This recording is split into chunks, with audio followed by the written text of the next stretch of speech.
প্রসাদ মাহাতো, মঞ্চে উপস্থিত আদিবাসী কুর্মী সমাজের তালেবর শশাঙ্ক শেখর মাহাতো,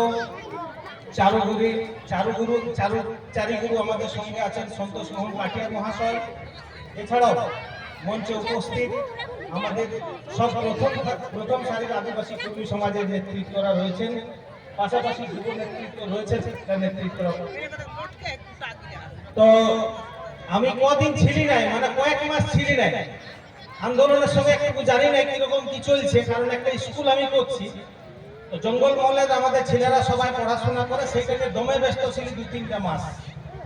পঞ্চায়েত ভোটে একটা আমাদের চ্যালেঞ্জের ব্যাপার ছিল, সেই চ্যালেঞ্জ করতে হবে বা আমাদের দম কতটা আছে সেইটা দেখাবার পর টুকু ফিরার পর ডাইরেক্ট সকাল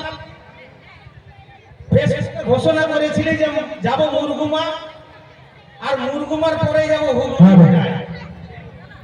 তো মুরগুমা আমি সকালে আসে নিয়ে আমাদের তালেবর একটা মুরুগ দেয়, আর আমাদের যে লায়া আছে মানিকবাবু আর একটা মুরুগ দেয়। আমাদের গায়ের জোনা 8 হিট মিটার আসছিল আপনাদের সবাই মিলে আমরা খালি। যখন এই মুরগাটা রান্না করলে, রান্না করার পর আমরা চাল কিনে আনি, বলি ভাত রাঁধবো। পাশে একটা কুড়মি ঘরে একটা টিম ছিল আমার পাশটাই, ওরা বলছে ক লোক আছে তোমরা? আমরা বলি 8 লোক আছে। বলি এটার জন্য ভাত রাঁধতে হবে না। বিষয়টা বুঝতে পারছি এখানে অনেক বড় একটা বার্তা।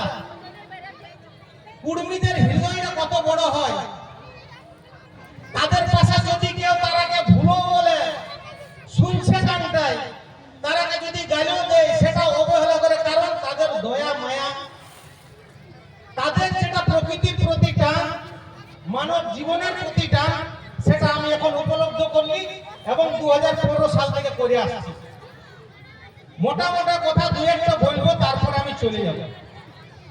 জানি না এখন কেন্দ্রীয় কমিটির যে বৈঠক ছিল সেই বৈঠকে কি হলো, বিশেষ করে আমি বৈঠক বলে বেশি যাইও না, কারণ সেই বৈঠকে যা হবে ভালো হবে এটা অন্তত আমি জানি। তো জানি না সেই বৈঠকে কি হয়েছে, তবে এইটুকুটা ইশারা বলে দিচ্ছি যে বিরাট বলতে গেলে আসে যদি কেউ বলে রাজনীতি করবো এবারে জঙ্গলমহলে, আর কিন্তু করতে দিব না আমরা। কারণ জঙ্গলমহলটা আমাদের বটে, আমাদের মাটি বটে, এইটুকুটা আমাদের জননেতায় শিখানছে এতদিন। কারণ এখানে যে আমরা লেভেল চুষ দেখে না, বাচ্চা ছেলেরা যদি দাওয়াই না খায় জ্বর হলে, তখন লেভেল চুষ একটা দেয় ছেলেকে, যে লেভেল চুষটা খা, তখন ছেলেটা হা করে আর দাওয়াইটা খাওয়ান দিই। ঠিক সেই রকম বিভিন্ন ক্ষেত্রে রাজনীতির আমরা আইসক্রিম লালিপপ যেটাকে বলে সেইটাকে চুষাবার জন্য করে আর কাজটা হাসিল করে ওরা বাঁধান যায়। কিন্তু কতবার মানুষ একবার ঠকে, 2বার ঠকে, 3বার ঠকে, ঠকে এখন পিঠ দেওয়ালে ঠেকে গেছে, আর পেছনে যাওয়ার কিন্তু রাস্তা নাই। এবারের লড়াই কিন্তু ইস্পার পুষ্পার হবে। অজিত প্রসাদ মাহাতোকে একটা বার্তা দিতে এসেছি, বিশেষ করে আপনারাও শুনে যান। যে লড়াই শুধু ভোটের ময়দানে লড়াই নয়, ভোটের ময়দানে লড়াইও যদি হয় তো এমপি পরিসংখ্যানটা আমি বলে দিতে চাই। কুর্মী যেটা ইলেকশন কমিশন যে রেজাল্ট ওয়েবসাইটে দিয়ে আছে, কুর্মীর পরের ভোট কিন্তু মুসলমানদের আছে, জোহাদের আছে, আমাদের ভোট আছে। আর আমরা এখানে কথা আরেকবার দিয়েছি, আপনারা পঞ্চায়েত ভোটও দেখেছেন, আপনাদের গায়ে ঘরে যত আমাদের জাত ভাইরা আছে ও কিন্তু কুর্মীকে কোনোদিন ছাড়ে নাই, পঞ্চায়েত ভোটও কিন্তু ছাড়ে নাই। কি বলছো, আমি কি ভুল বলছি? ঘর আছে আপনারা সাপোর্ট করেছিলেন না? নাই নাই না? হ্যাঁ, এইটা শুনতে।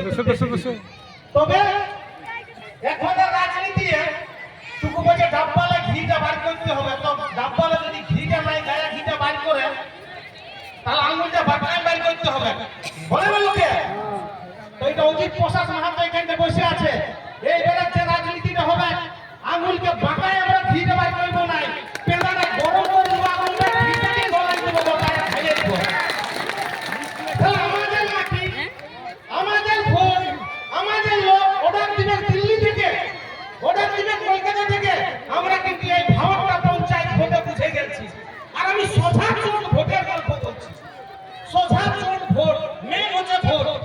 আমি জানি না ওখানে সিদ্ধান্ত কি হয়েছে, মেন চোট দিতে হবে প্রয়োজনে আমরা পেছাই আসতে হবে এই ভোটের কেউ আবার ঘুরিয়ে বসে আছে আরে কুর্মী সমাজের দিকে নির্দলতা আমরা আপনি ভোটটা কাটলে জিতে যাবে আবার কেউ বলছে নির্দল না দিলে তো আমরা জিতবো তোমরা চিন্তা করতে থাকো আমরা কি করব আদিবাসী কুর্মী সমাজের মূল খুঁটি মূল মানতে আমাদের জননেতা কি করবে ওটা বুঝার ক্ষমতা কলকাতা দিল্লির বাবুদের নাই ওইটা কিন্তু আমরা এবার দেখান দিব আর সেইটারে আশ্বাস দিতে আছি আপনাকে মাথায় রাখতে হবে যে হুলহুলির মাঠ তোমরা পাছে আন্দোলন করে করে ঠকে গেছো নাকি হ্যাঁ একবার হুলহুলি না এরকম এরকম 10 বার হুলহুলির মাঠ যেতে হবে ঠিক না একদম নেতৃত্ব যেটা বলবে সঠিক পথে আপনাদেরকে যেতে হবে একদম আমাদের পজিশন একদম পজিশনে চলে আসছে লড়াই আরে কাগজে নিয়ে এসছি বলবে আমরা সকাল থেকে সন্ধ্যা এই বছর থেকে ও বছর জন্ম থেকে মরণ পর্যন্ত দেখি কুর্মী সমাজের নেগাচারি কি আছে তাদের এক একটা চাল বলে দেয় তারা আদিবাসী তারা এসটি তাদের খাবার পদ্ধতি বলে তাদের রহন ধরনের পদ্ধতি বলে চাষবাসের পদ্ধতি জানান দেয় তারা এসটি ঠিক তো কাগজ তো দিতেই হবে কাজ আমরা তো এসটি উঠিয়ে করি না তবে একটা বড় শুনে নাও আপনারা জানেন না আমার নামটা কি বলে সারিয়ান মতো হ্যাঁ সর্বশেষ একটা বার্তা বলে যাচ্ছি আমি সারিয়ান মাহাতো বলছি এইখান থেকে বক্তব্যটা শুরু হচ্ছে বিভিন্ন শাসক দলের কিন্তু আমরা দেখছি আমাদের উপরে কি প্রেসারটা দিচ্ছে আপনারা দেখেছেন এর আগে কি কি হয়েছে আরো যদি প্রেসার দেয় না তো আমরা কিন্তু আর ভুলবো না তবে আমাদের এই ভিতরে কিছুগুলা ফিউজ বাল্বের ঝালর আছে যে বাল্বগুলো জ্বলে না জানো না ফিউজ বাল্বের ঝালর কিছুগুলো আছে সেইগুলোকে নিয়ে কিছুগুলা নেতা মাতামাতি করছে তো ফিউজ বাল্ব কোনোদিন জ্বলবে না জ্বলবে না তো ফিউজ বাল্বের ঝালর নিয়ে এবার রাজনীতি হবে না সরাসরি এখানে জঙ্গল মহলের যারা নক্ষত্র আছে জঙ্গল মহলের যারা মাটির বীর পুত্র আছে তারা জঙ্গল মহলের এবারে নেতৃত্ব দেবে এবং যে নেতৃত্ব যে পথ আমাদের বড় ভাই অর্থাৎ কুর্মী সমাজ জঙ্গল মহলে দেখাবে সেই পথেই আমরা চলব এবং আমরা আবার একবার কথা দিয়ে যাচ্ছি আপনাদের সুখ দুঃখ যে কোনো আন্দোলন যে কোনো লড়াই যে কোনো সময় দেখবেন আমরা আপনাদের পাশে আছি আমরা আবার বলে যাচ্ছি যে আমরা গ্যারান্টি দিতে পারবো না যে আমরা এসটি করান দিতে পারবো তবে এই দায়িত্বটা নিয়ে যাচ্ছি আপনাদের কাছে যদি আপনাদের আন্দোলনের মুখে কোনো আপনাদের প্রতি কোনো যদি লাঠি আঘাত পড়ে কোনো আপনাদের অন্যায় হয় কোনো লাঠি পড়ে প্রথম লাঠিটা আমাদের পিঠে পড়বে এই কথাটা দিয়ে যাচ্ছি এবং আমার এই কথা বলে আমি আমার বক্তব্য শেষ করছি জোহার জয় গরাম আমরা আজ